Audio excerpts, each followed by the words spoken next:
So, what do you think of electric cars? Interesting? Intriguing? Definitely the way forward? You probably wouldn't buy one though, would you? If that's the case, then it might be time to think again.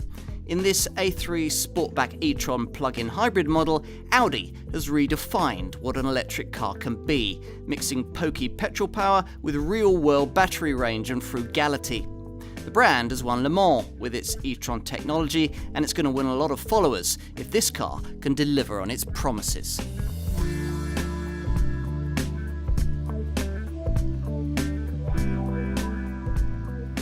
We live in a changing world and drive, if we can, cars that reflect our growing need for cleaner, more frugal motoring. Cars perhaps like this one, Audi's A3 Sportback e-tron. What we have here is the brand's very first production plug-in hybrid model, an example of technology that seems to blend the efficiency and some of the cost savings of all-electric power with the range and flexibility of a conventional diesel. Now, back at the turn of the century, we were all told the ordinary Prius-style petrol-electric hybrid models would do that, but it hasn't quite worked out that way. That hybrid concept was good, but the way that it used an inefficient combustion engine to recharge its system batteries wasn't. Now, if though owners could only plug in their hybrids into a mains outlet and let a power station do the job instead, a much better solution was promised. So it was that plug-in hybrid models were born and developed to a simple concept, that of a normal petrol engine beneath the bonnet, also boosted by rechargeable battery packs under the back seats. Now, plugging these into a main supply with the car parked up for a few hours would then give owners enough electrical power to cover most short journeys. Now, should the battery power get too low, in would come the petrol engine, so there would be no question of the kind of range anxiety you'd get in a fully electric car. Sounds ideal, doesn't it? Well, if you only ever used a car like this for short journeys, you'd hardly ever have to fuel up. Unfortunately, though, this technology proved to be expensive to develop, and it's taken some time for the industry to figure out how to price it within reasonable bounds. Now, Audi's been aided in that by being able to share development costs with its Volkswagen Group's sister brands.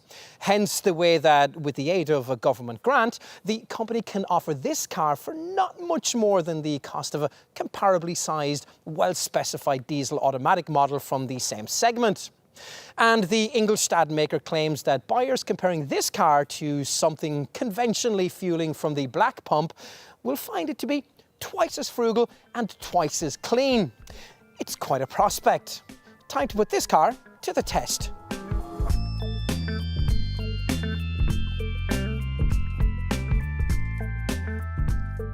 The days when you simply got into a car, twisted the key in the ignition, selected a gear and set off seem a bit simplistic after you've had a spin in an Audi A3 Sportback e-tron. It's one of those models that really rewards a little previous homework in the familiarization of how the drive systems work and so on. Which means that if you're one of those people who see reading the manual as some sort of dreadful failure in your ability to operate a vehicle, you need to get real.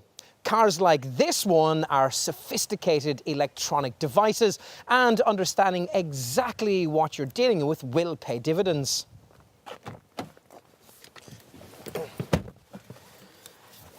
If you don't, then to be honest, you'll be confused from the start. There's no ignition key slot, and once you press the start-stop button that does get you going, the silence that ensues can leave you unsure as to whether the powertrain's been activated or not. Proof that it has comes with a dash needle that springs up to its ready position in the so-called power meter that sits where the ref counter would normally be in the instrument binnacle in front of you. You're all set to experience what this A3 e-tron has to offer. The idea of a power meter is hardly unique. You get one in a gas-guzzling Rolls-Royce, for example. In this eco-friendly conveyance, though, this strangely segmented dial's purpose is inevitably somewhat different. An efficiency section covers the first 30% of the gauge, which is where you're supposed to keep the needle for planet-friendly frugality. The needle occasionally straying into the lower charge section during braking or at a cruise, as the recovery system scavenge discarded energy to recharge the battery. Push a bit harder though and you'll be moving further up the dial into either the percent power or, under hard acceleration, the boost segments. Also incorporated into the layout is a battery meter showing your charge, and you'll quickly find your eyes flicking from this to the near identical fuel gauge at the base of the Speedo. In other words, there's an awful lot to take in, with the result that you're often left with the nagging doubt that you're unwittingly doing something that's very inefficient. The chances of that are minimized if you accept that the electronics know better than you do and leave this A3 in the simplest of the 4 hybrid driving modes that e-tron Motoring offers, the auto setting. Now you switch into it by selecting the appropriate display from the car menu you'll find on the MMI Infotainment System's retractable dash-mounted screen, or alternatively by toggling through the options offered by this dash-mounted EV button. EV, in fact, is the other hybrid mode you'll be using most frequently, restricting the vehicle to near silent all-electric motoring until the battery range runs out. Now, if you've completed a standard 2-hour 15-minute charge from a home wall box or public charging point, that range is supposed to be able to take you up to 31 miles before the engine seamlessly cuts in. Though that won't be possible if you approach the quoted all-electric performance figures. Rest to 62 miles per hour in 12.7 seconds en route to a top speed of 81 miles per hour. I mentioned the engine, and we were keen to see how that worked within this package.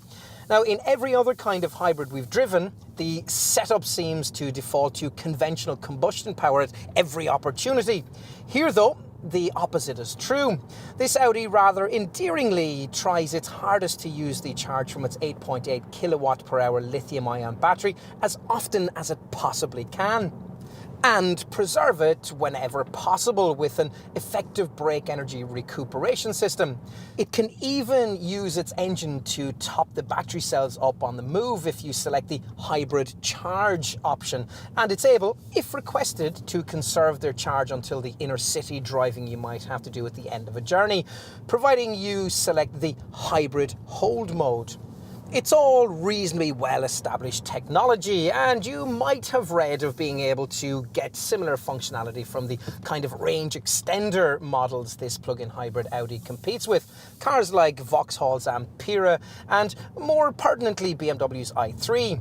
These, though, are subtly different in concept, being basically full electric models that rather reluctantly also carry around little petrol engines that take over when the battery charge runs out. In an i3, that means the addition of a tiny little 647cc bike unit that won't actually take you very much further. Plug-in hybrids aren't like that, and an A3Etron certainly isn't. Here you get a proper 150 PS 1.4 litre TFSI engine that's boosted by a 75 kilowatt electric motor to the point where a 204 PS combined total power output is possible.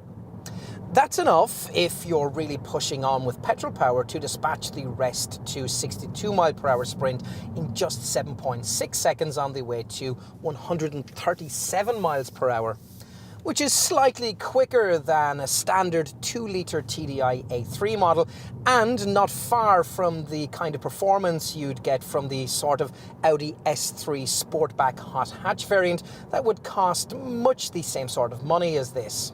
This, though, is a very different sort of car to drive.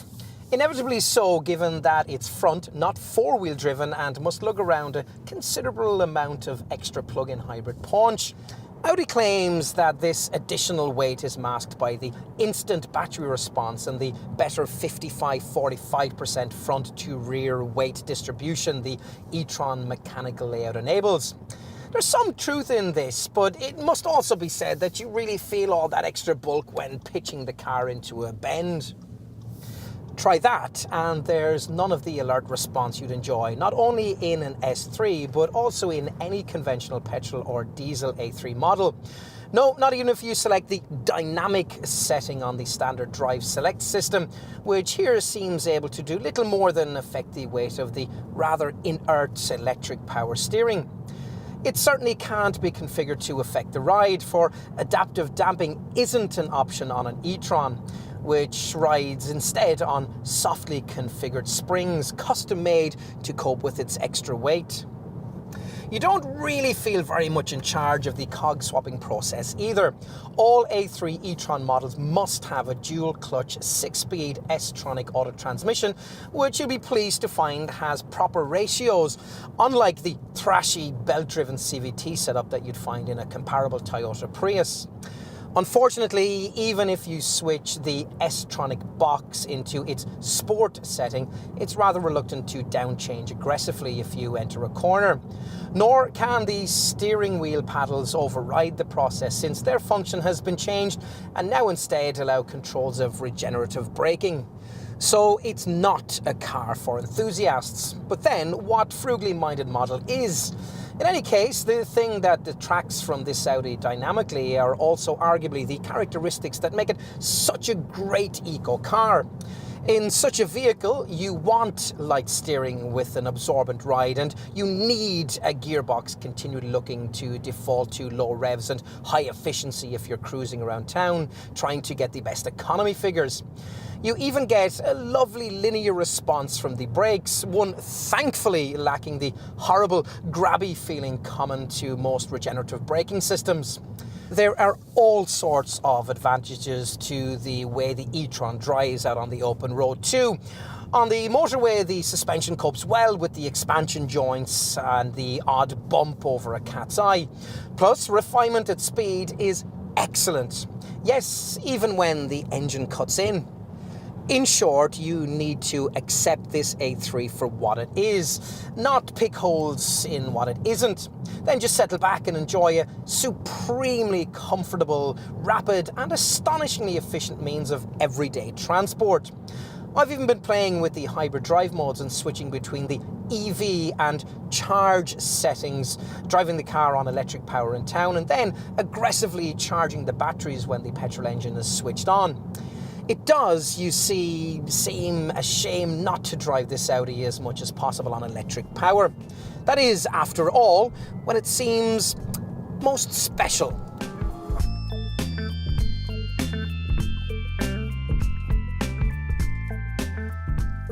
You might expect fresh and futuristic technology to come equally futuristically clothed. It certainly used to, first with cars like the Toyota Prius and then more recently with range extender models like Vauxhall's Ampera and BMW's i3. Plug-in hybrids, though, tend to be intentionally less recognisable. The whole point of this technology is that it doesn't require a completely new purpose-built design that will shout your eco-friendliness to everyone as you drive. No, it's discreet and easy to accept, easy to adapt to, easy to like. Principles that perfectly describe the A3 Sportback e-tron. Unless they happened to notice the subtle badging or the near invisibility of the rear exhaust pipe, a passerby would never be able to distinguish one of these from any ordinary A3 Sportback model. This the body style chosen by the brand with which to launch this new technology. Unless, of course, he or she happened to see you charging the thing. Now, the mechanism for that process is revealed when you shift the 4 Audi ring grille badge to the left and open up this plug-in point. Of course, there are other differences if you really know what you're looking for. Take these air intakes in the front air dam, purpose designed for the A3 e-tron and there to help keep the regenerative brakes cool. In fact, heating and cooling have clearly taken up a great deal of the designer's efforts with this car. The whole engine has been moved about 60 millimeters to the right to make space for other ancillaries. And there's a very clever exhaust manifold design that helps warm the mechanicals and reduce the power they'll draw from the 8.8 kWh battery on short journeys. That battery is carefully mounted in a safety cell beneath the rear seats and feeds a 75 kilowatt electric motor that boosts the 1.4 litre petrol engine. Now, the motor has also been very precisely placed, sandwiched between the flywheel and the specially modified 6-speed dual clutch auto gearbox that this model has to have. Now, you might think that all these things would add quite a lot to the total weight, and in one sense, you'd be right. A plug-in hybrid A3 weighs about 200 kilograms more than a conventional diesel one. So it's just as well then that this car is based on a third generation A3 design that's class-leadingly light thanks to its clever MQB platform and the thoughtful mixture of steel and aluminium panels used in its construction. That's why this e-tron model's total weight still manages to measure in at a pretty reasonable 1,540 kilograms. I mentioned earlier that the designers have mounted the battery pack beneath the rear seats. Well, that's where the fuel tank would usually sit in a normal A3, so that item has had to be resited beneath the boot floor. All of which, as you might expect, has had an inevitable effect on luggage capacity. Raise the tailgate and you'll find that the 380 litres you would normally expect an A3 Sportback to provide has fallen to just 280 litres here. Worse, the positioning of that fuel tank means that e-tron buyers lose the useful dual-height boot floor that conventional versions of this car would normally get. On top of that, you've to cart around this large bag full of charging paraphernalia that you might need at your destination. Still, on the plus side, there's a low loading lip, the cargo floor is flat, and the width between the wheel arches measures fully 100 centimetres. So you might well find yourself being able to fit in more than expected. Now, you're certainly better off than you would be in this car's closest rival, BMW's i3. You can also make good use of the space you do have by specifying the optional through-load facility ski hatch and adding the storage and luggage package, which gives you various extra nets and fastening points, plus a storage compartment under the rear seat. If all of that's not enough, then pushing forward the rear bench frees up a decent 1,220 litres of space.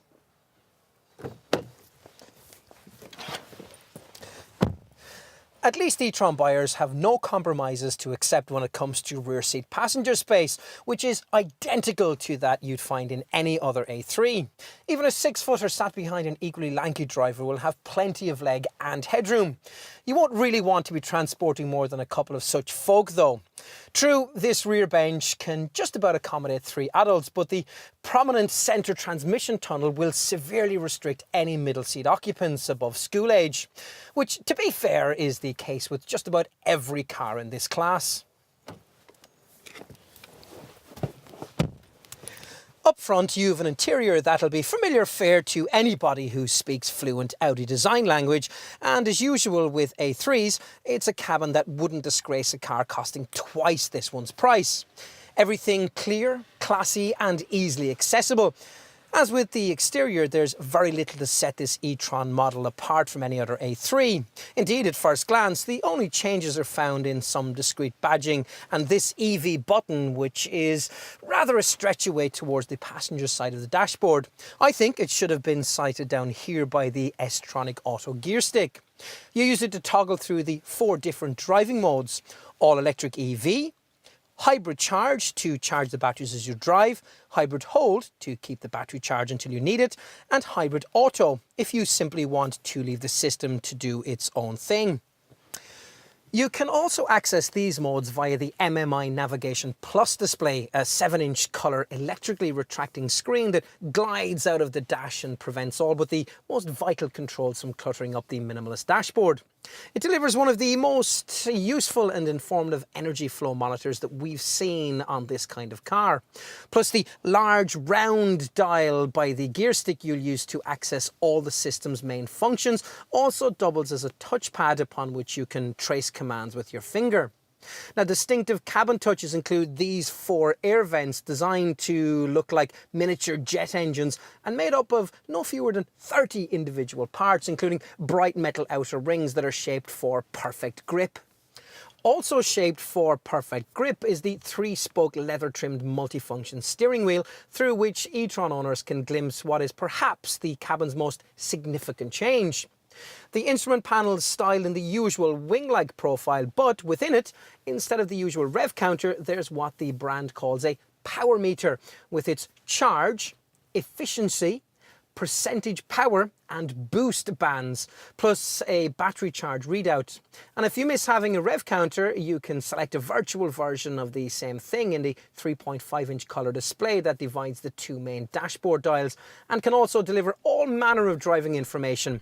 Everything from a digital speedometer and another energy flow monitor to a compass.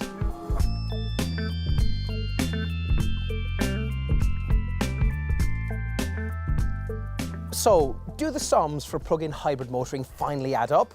Well, we're about to find out.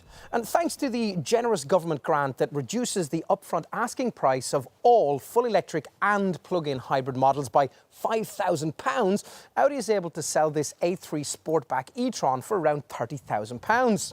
You can place an order for one at any of the brand's dealerships, but your car will be actually registered at one of the smaller number of specific e-tron centres the company has appointed around the country.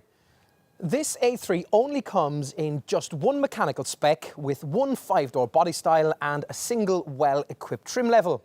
Now, to give you a bit of perspective on the upfront asking cost, that'll see you looking at a premium of just over £4,000 on what you'd pay for the most comparable conventionally engined A3 Sportback model that you could buy, the 2-litre TDI 150 PS Sport S-Tronic Auto derivative. Or nearly £6,000 if you happen to be comparing against a petrol alternative, which would be a 1.4-litre TFSI 140 PS S-Tronic Sport model with the same spec. That's not the whole story though. This e-tron variant gets a whole range of features you'd have to pay extra for on more ordinary A3 variants like the ones that I just mentioned. Important items too, like rear parking sensors, LED lights, auto headlamps and wipers, advanced key push button starting, and most importantly, the MMI Navigation Plus infotainment and sat-nav system with desirable Audi Connect media connectivity. Now that little lot adds up to well over £3,500. So it's true, if it wanted to, Audi could sell a plug-in petrol-electric hybrid for the same price as a conventional diesel.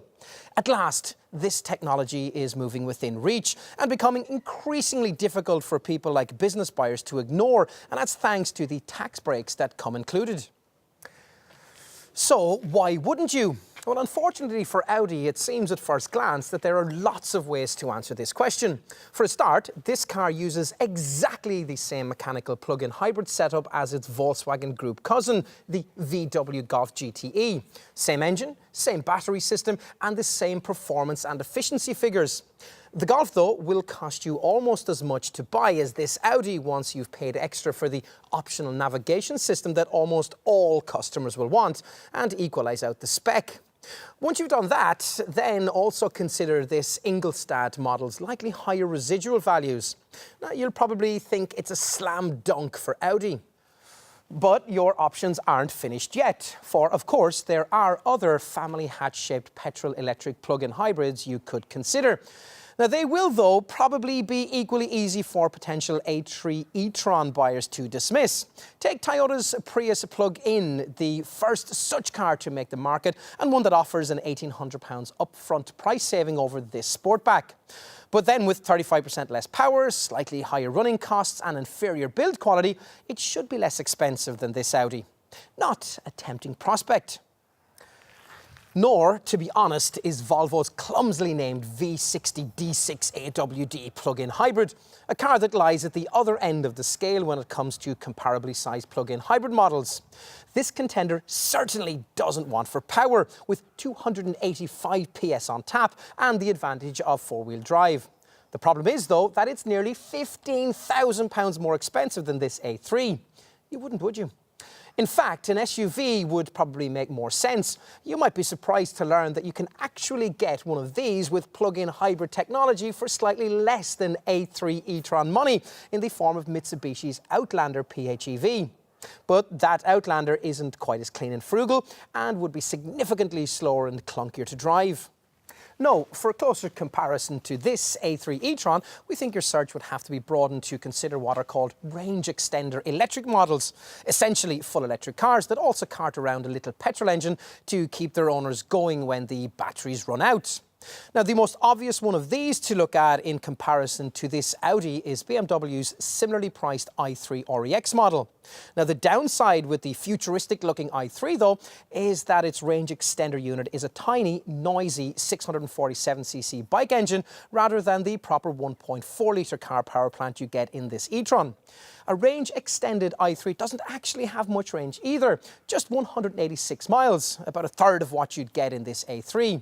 To me, a better range extender model option lies with Vauxhall's underrated Ampera, another car similarly priced to this Audi.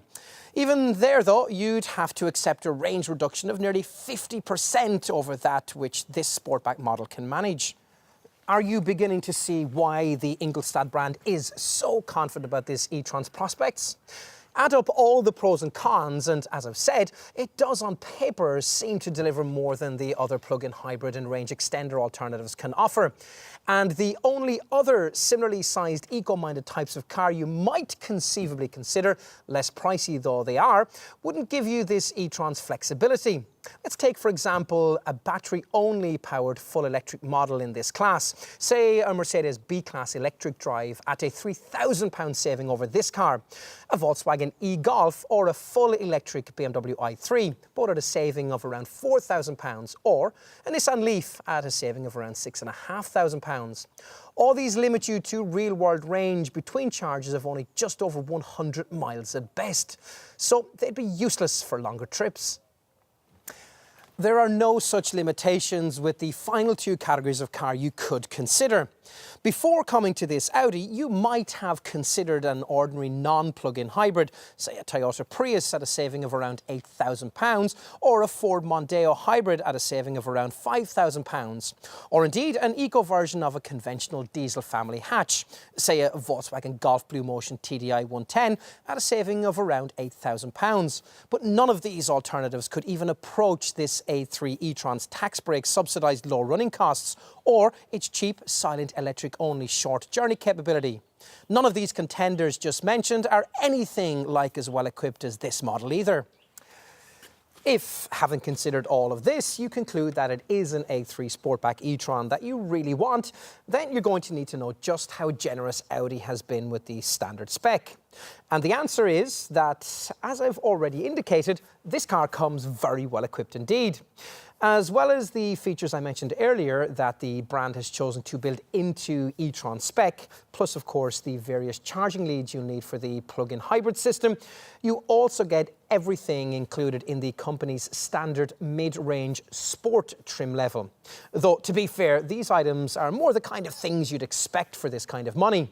So we're talking 17-inch alloy wheels, which in this case are of a special 15-spoke turbine design, LED front and rear lamps, automatic lights and wipers, powered heated door mirrors and body-coloured roof spoiler, and a Thatcham Category 1 alarm. Inside, buyers are treated to dual-zone electronic climate control, sport seats with rally cloth upholstery, a leather-trimmed 3-spoke multifunction steering wheel, and the Drive Select system via which they can tweak power steering and gear change response to their preference.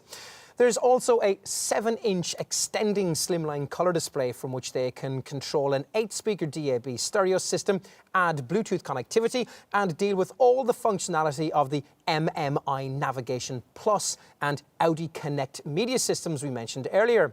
Now, these allow you to surf the internet and use Google Earth, Google Points of Interest, and Google Street View functionality.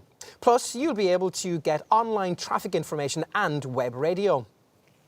You can, of course, go a lot further than that, though, if you're prepared to look at the lengthy options list. Practical touches we'd want to consider include the through-load facility ski hatch in the back seat, a reversible boot mat to keep the cargo area clean, and a storage and luggage package, which gives you various extra nets and fastening points, plus a storage compartment under the rear seat. Now, you could also consider roof rails and this car's panoramic glass roof, or make getting into spaces easier by adding front parking sensors, a reversing camera, or the full Audi Parking System Plus with Park Assist system that will help identify a bay, then automatically steer you into it. The Audi phone box system that boosts your mobile reception via the car's aerial would be nice to have too, as would cruise control, heated front seats, privacy glass, the larger 18-inch wheel options and an auto-dipping rear-view mirror. As for the real niceties, there's full leather trim, and if someone else was paying, I might look at the 10-speaker Audi sound system, or even the thumping 705-watt Bang & Olufsen 14-speaker surround sound setup. Now, I'm not sure how second-hand buyers would react to the optional and rather garish Capri orange door and seat trim package, though. On to safety. Now, I was a bit surprised to find that you have to pay extra for a spare wheel and the type of now common hill start assist system that stops you drifting backwards on uphill junctions. Otherwise, though, the tally seems to be pretty complete. Hence, this car's 5-star Euro NCAP crash test rating. There's a pedestrian-friendly active bonnet, ISOFIX child seat fastenings and a tyre pressure loss indicator, plus a rest recommendation system that over 40 miles per hour monitors your driving behaviour for drowsiness.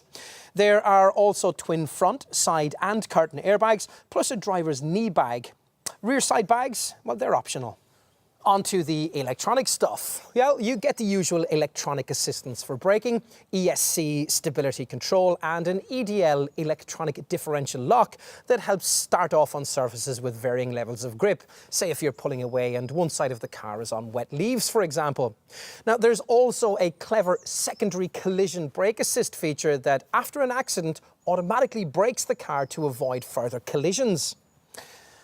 As for optional electronic safety options, well, these days the A3 gets most of the features you'd find in Audi's much larger models. Things like the various versions of the brand's pre-sense system. In basic form, this preconditions the car if an accident is deemed to be inevitable, tensioning the seatbelts whilst instantly closing things like the windows and, if fitted, the power sunroof. More sophisticated is Audi Pre-Sense Front, which scans the road ahead as you drive for potential collision hazards.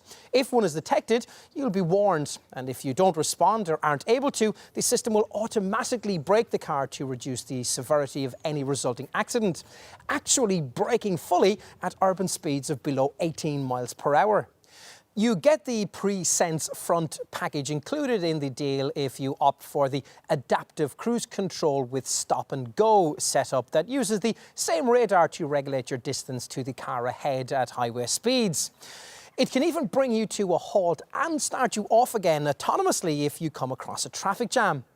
Now, if you're interested in adaptive cruise control, it might be worth getting it as part of what Audi calls a driver assistance package, which includes this feature, along with all-round parking sensors, high beam assist headlights that automatically dip themselves at night, and the Audi side assist system that stops you from dangerously pulling out to overtake another car. Other optional safety features include Audi Active Lane Assist that stops dozy drivers veering out of their lanes on the highway, and a traffic sign detection setup that pictures speed signs as you pass and displays them on the dash.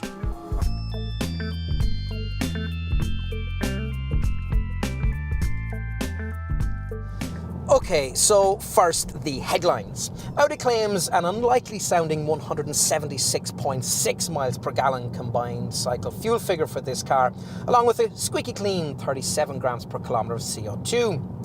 Every plug-in hybrid model quotes such astounding statistics, and in every case, the real-world driving reality is very different.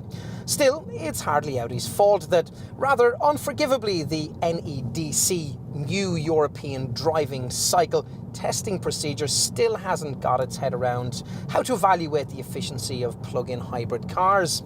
Mind you, their problem is easy to appreciate. How do you work out the likely returns of a car like this?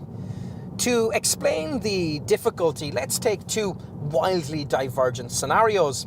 In the first, you're nipping down to the nearby shops in no hurry, the hybrid system topped up with battery charge for full electric mobility. Now, that obviously means you'd consume no fuel and emit zero emissions on your journey. Now, the second scenario, though, is very different.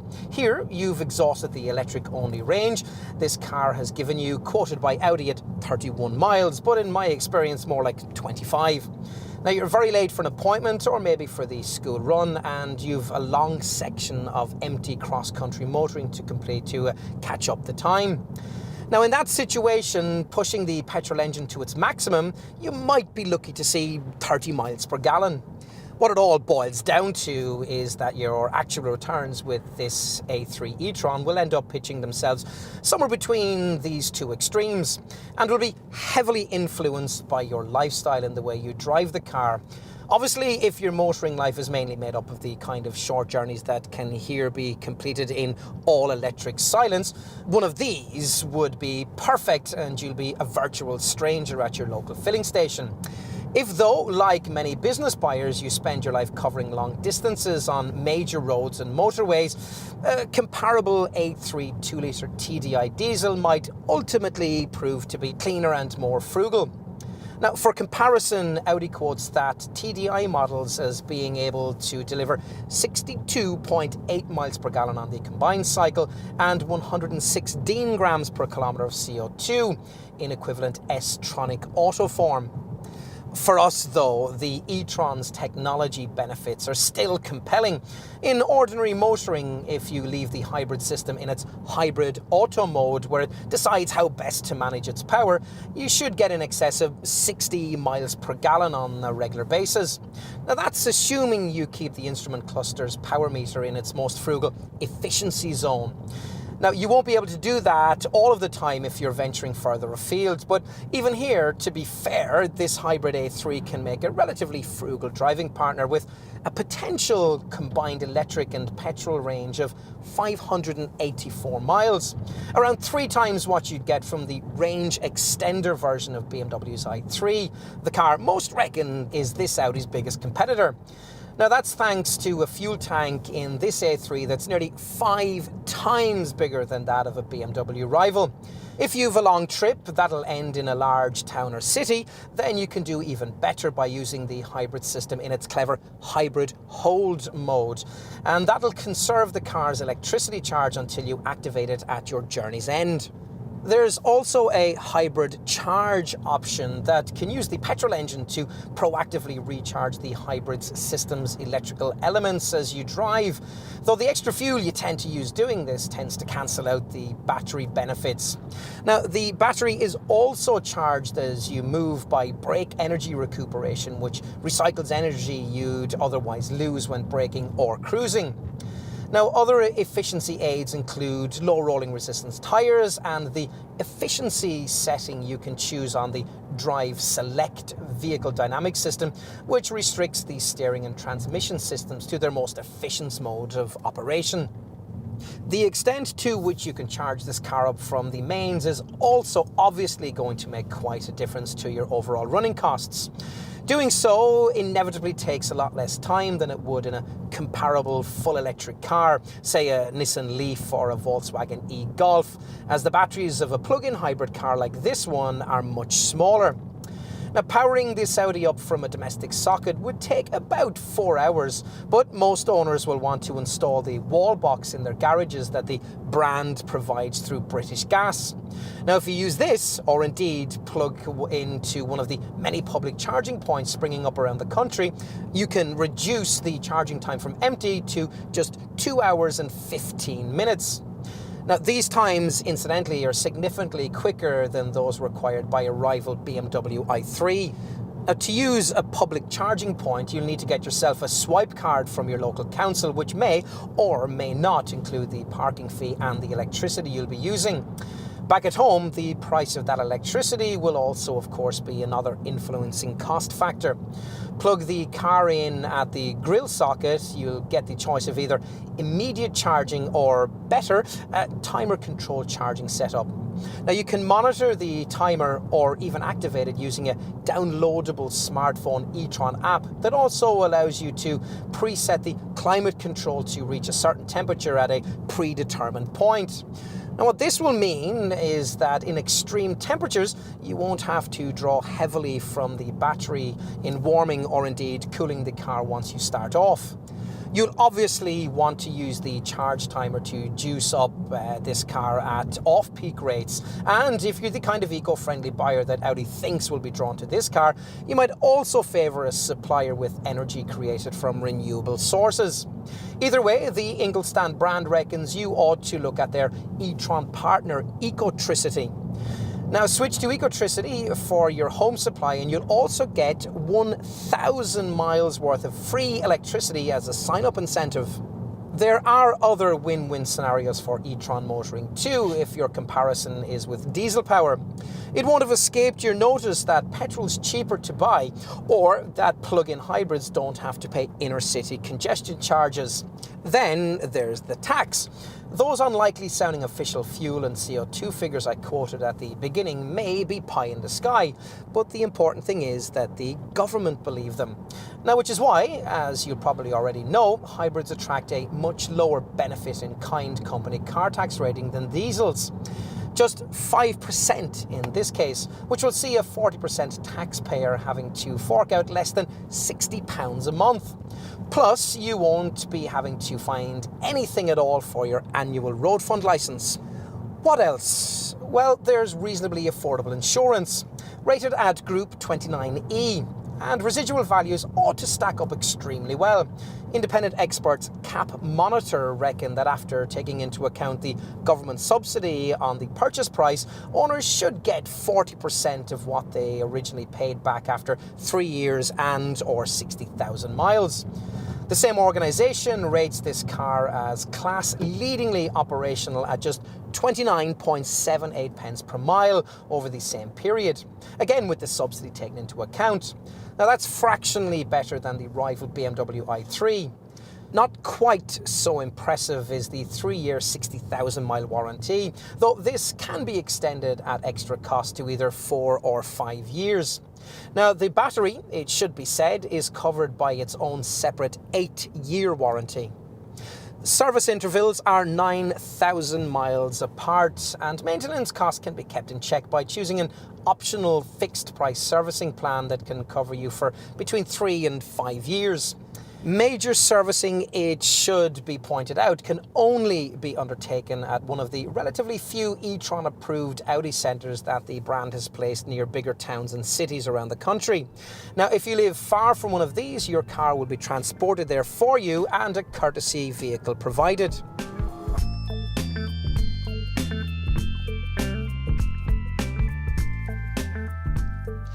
If you've never thought much of electric mobility as an automotive solution, here's a car we think might convert you. It might not really bring us anything we haven't seen before, but it scores in the way that it makes something so complicated, so universally acceptable. There's no weird bodywork, no confusing digital readouts, no odd driving technique to master. It is, in short, very much an A3 as you might have always known it, just one with a little extra to offer. As a driver, you're not forced to embrace these differences. Indeed, drive this car in full engine mode and you could conceivably fail to notice anything out of the ordinary about it at all. Everything's so straightforward, so normal. Just leave the thing in its hybrid auto setting and you'll get diesel-like fuel economy with a real surging turn of pace when you need it. Even if you never once plugged this car in, you'd probably be perfectly happy with what you had. So no, you don't have to press buttons and select menu options to enjoy the benefit from e-tron motoring. But devoted owners will want to do that. These people will see ownership as being all about mastering the impressive plug-in hybrid technology on display here. For them, there'll be nothing normal about what this Audi can do. They'll talk of its silent all-electric operation or running costs that decimate their annual tax payments and see a potential 3-figure range achievable from every gallon. Or maybe the way in which, when used for short journeys, it can make fuel station visits a thing of the past. It's all deceptively unique, all very Vorsprung durch Technik, just as every Audi should be.